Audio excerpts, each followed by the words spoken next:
تاریخ کے آئینے میں جھانکنے سے ہمیں معلوم ہوتا ہے کہ اس دنیا کا ایک اصول ہے کہ جب تک آپ کوئی قربانی نہیں دیتے آپ کو عظیم منزل نہیں ملتی۔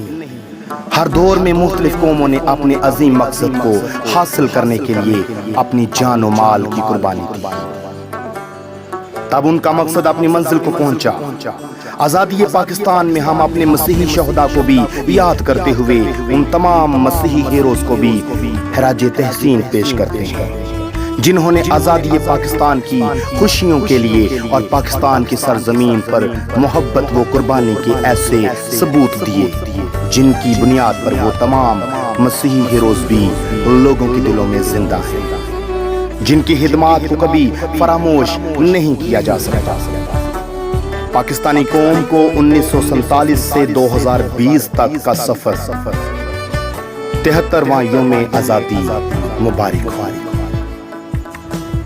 خدا کرے کہ میری عرض پاک پر اترے وہ فصل گل جسے اندیشہ زوال نہ ہو۔